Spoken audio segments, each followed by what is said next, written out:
Vorträge und Workshops zur Förderung von Sprachkenntnissen. Hallo Konrad.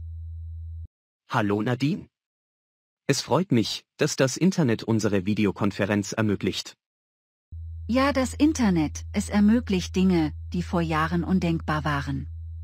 Alle im Video erwähnten Quellen findet unser Publikum in der Beschreibung und auf der Webseite zum Interview. Falls jemand meint, wir sprechen für deutsche Muttersprachler zu langsam, so kann man die Geschwindigkeit zum Abspielen des Videos bei YouTube erhöhen. Langsamer ging es auch, falls man die Untertitel in einer anderen Sprache mitlesen möchte. Dieses Interview soll einige Fragen zu deiner Vortragsreihe mit den Workshops klären. Es geht dabei um den Einsatz von digitalen Werkzeugen zur Wortschatzerweiterung. Wer hatte die Idee zur Vortragsreihe? Wer soll damit angesprochen werden?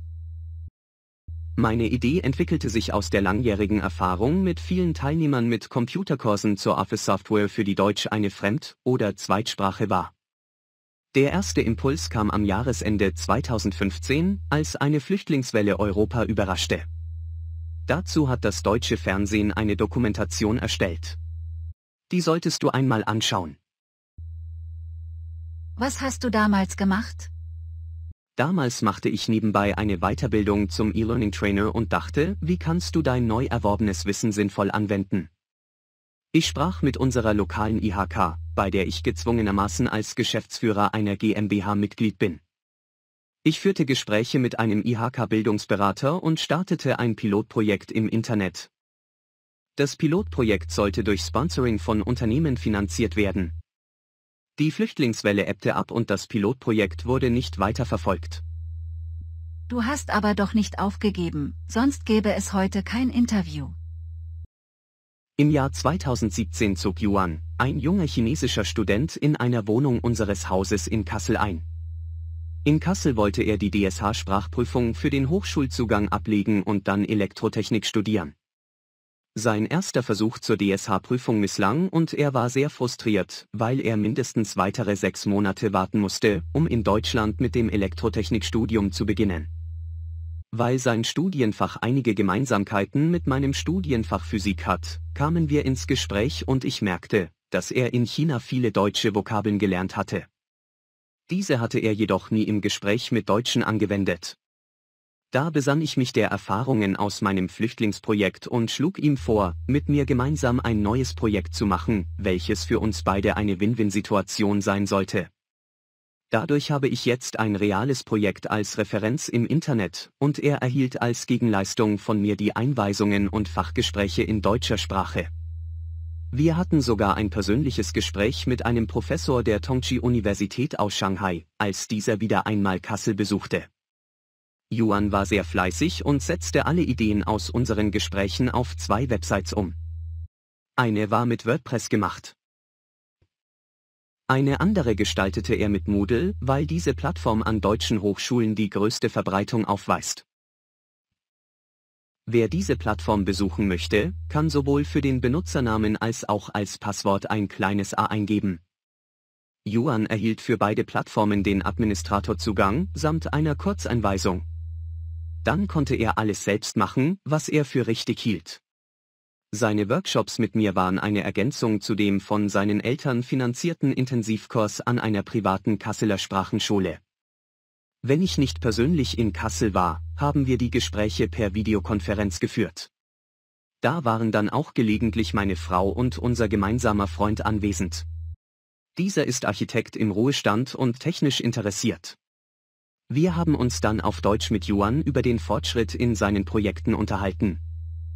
Yuan war auch bei der Silvesterfeier, als wir das Jahresende mit Freunden in Kassel feierten.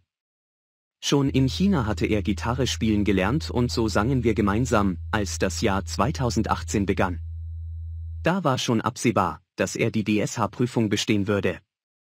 Im Wintersemester 2018 wechselte Yuan zum KIT, dem Karlsruher Institut für Technologie. Das ist die Forschungsuniversität der Helmholtz-Gemeinschaft in Karlsruhe. Durch die Corona-Pandemie verschlechterten sich überall die Studienbedingungen. Und Kontakte zu Professoren und Lehrern gab es meist nur per Internet. Yuan beendete sein Studium in Deutschland im Jahr 2021 mit dem Masterabschluss und erhielt schon vor seiner Abreise aus Deutschland einen Arbeitsvertrag in China. Als bleibende Erinnerung gibt es die genannten Websites und die Ankündigung Yuans, dass er so bald als möglich mit seiner zukünftigen Frau Deutschland besuchen möchte. Das ist ja eine interessante Geschichte zur länder- und sprachenübergreifenden Kooperation, die weit über ein übliches Workshop-Projekt hinausgeht. Du bist also durch Zufall auf dieses Projekt mit Yuan gekommen?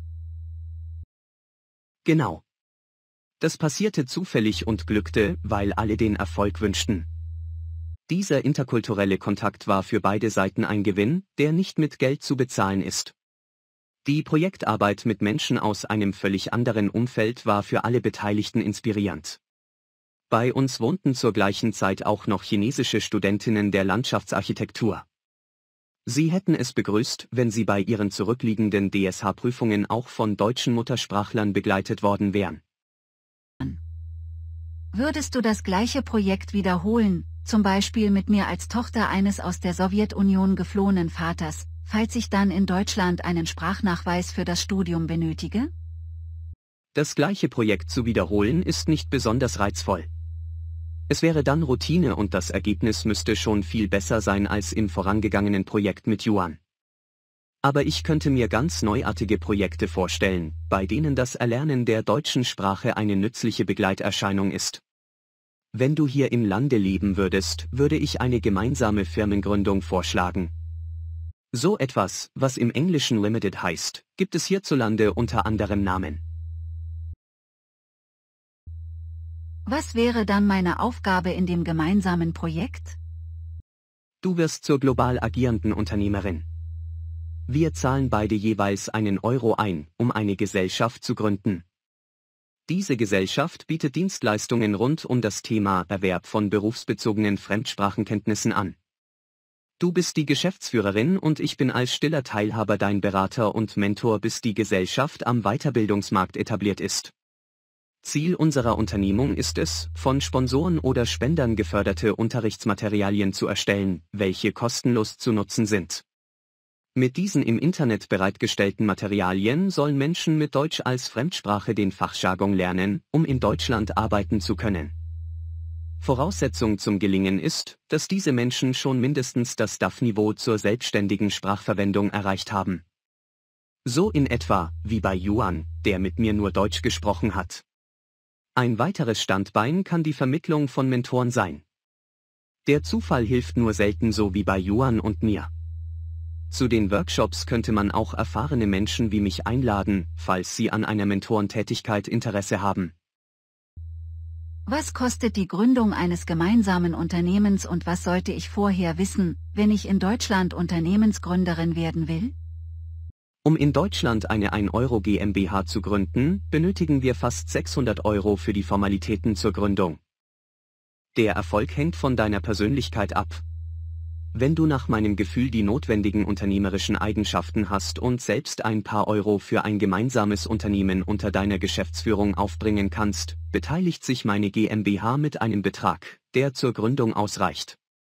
Eine solche finanzielle Beteiligung nennt man in Deutschland Wagniskapital. Im englischsprachigen Ausland nennt man das Venture Capital. Bei der Stuttgarter IHK findest du alle Informationen zur Gründung einer GmbH.